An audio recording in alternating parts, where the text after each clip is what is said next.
नमस्ते। मेरा नाम शुभम है और आप मुझे ब्रेन ऑफ बिहार पे देख रहे हैं। 2023 का ये पहला वीडियो है मेरा, इसीलिए हम अपने सारे व्यूअर्स का 2023 में स्वागत करते हैं और happy new year to all my viewers 2023। और उम्मीद यही करते हैं कि जितने लोग सहारा इंडिया से जुड़े हुए हों वही लोग मैक्सिमम हमारे वीडियो को देखते हैं। तो ये साल ऐसा रहे कि सहारा इंडिया से निजात मिल जाए सारे लोगों को, जो लोग परेशान हैं भुगतान को लेके। हम भी यही कामना करते हैं कि जल्द से जल्द सुनवाई हो और इसमें भुगतान हो पीड़ित लोगों का। तो ये मेरा पहला वीडियो इस साल का है। ज़्यादा कुछ इसमें अपडेट नहीं है क्योंकि सुप्रीम कोर्ट के साइट पर 4 तारीख तक का लिस्टिंग हुआ है, लेकिन उसमें सहारा इंडिया का केस का लिस्टिंग नहीं है। जैसे ही होगा, उम्मीद ऐसी जताई जा रही है कि 15 तारीख के पहले लिस्टिंग हो जाना है, ऐसी उम्मीद की जा रही है। कोई कंफर्म डेट या कहीं कोई ऑफिशियल न्यूज इसका नहीं है। जैसे कोई अपडेट रहेगा हम आप लोगों को बता देंगे। दूसरा न्यूज ये है कि हमने एक आरटीआई किया था, आप लोग सुने होंगे कुछ दिन पहले। सुब्रतो राय और सहारा इंडिया रियल एस्टेट और 4 डायरेक्टरों का अकाउंट अटैच करने का नोटिस आया है, जो कि काफ़ी मीडिया में अभी आया कि सुब्रतो राय का अकाउंट सील हो गया है। तो वो मामला था यहीं सहारा से भी मुख्य विवाद का केस का जो निपटारा की थी सेबी, उसमें 6 करोड़ सहारा इंडिया रियल एस्टेट पर और 6 करोड़ सहारा इंडिया हाउसिंग पे वो पेनल्टी लगाया था सेबी ने।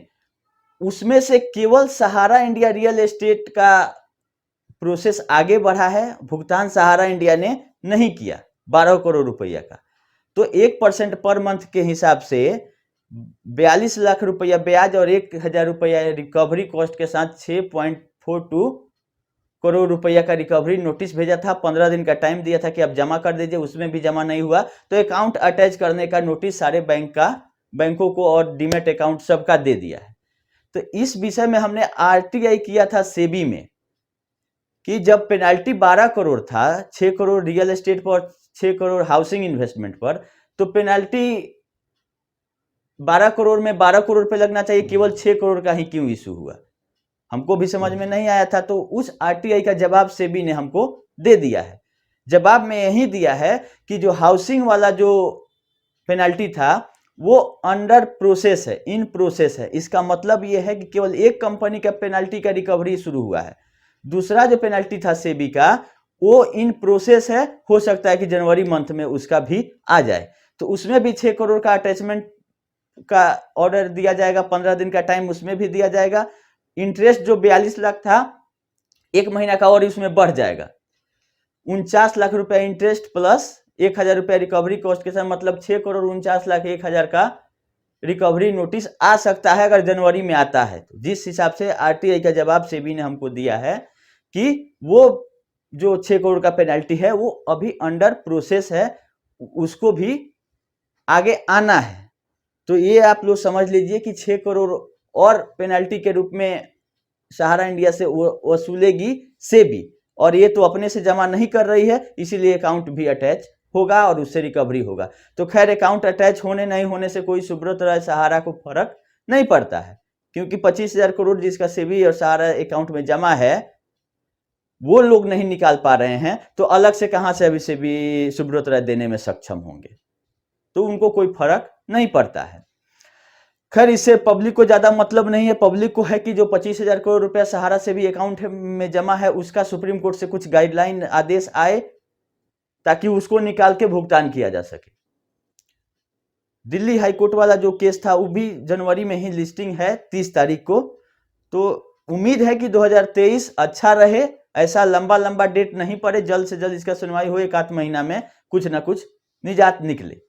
दूसरा, एक पॉजिटिव वीडियो सहारा इंडिया की तरफ से भी बहुत सारे कार्यालय से चल रहा है कि कार्यकर्ता जो इनएक्टिव हो गए हैं उनको एक्टिव किया जाए।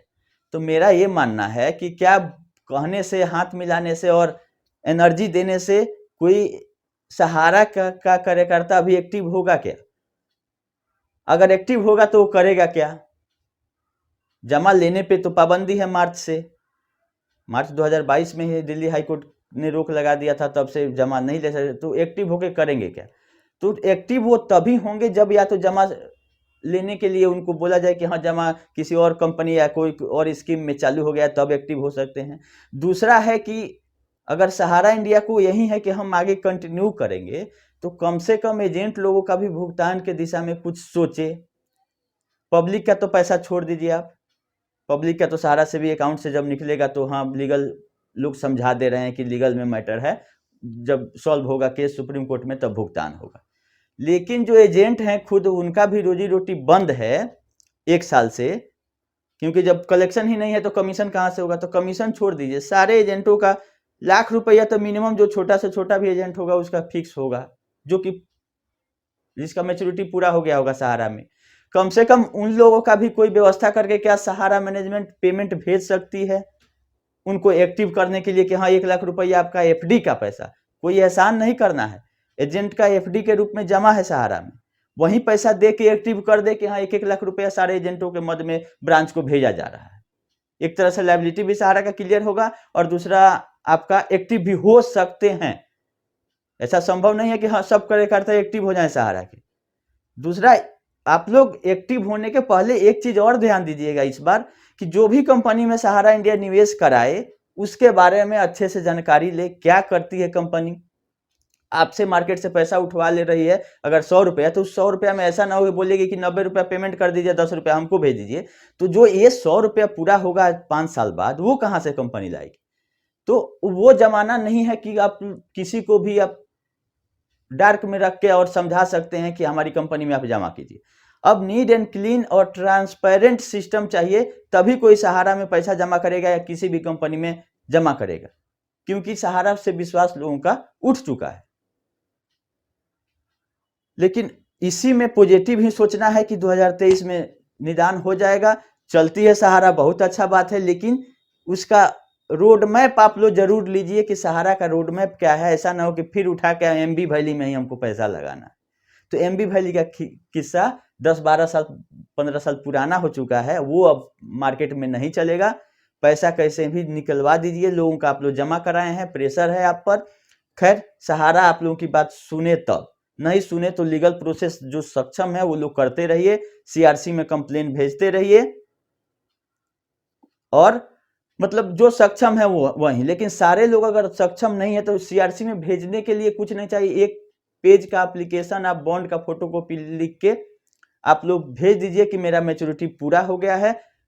केवल सोसाइटियों का, क्यू शॉप का और रियल एस्टेट हाउसिंग का नहीं, क्योंकि सीआरसी केवल सोसाइटियों का पैसा जानती है, बाकी कंपनियों का नहीं। क्यू शॉप का करना है तो रजिस्ट्रार ऑफ कंपनी को भेज सकते हैं आप, या ये आपका कंज्यूमर फोरम में कर सकते हैं। खैर, केस तो बहुत सारा चल रहा है, लेकिन निदान तभी होगा जब एक ब्रांच के माध्यम से सारे लोगों का भुगतान शुरू होगा, चाहे वो जिस रास्ते से हो। अभी के लिए बस इतना ही। एक बार फिर से नया साल सबको मुबारक हो। धन्यवाद।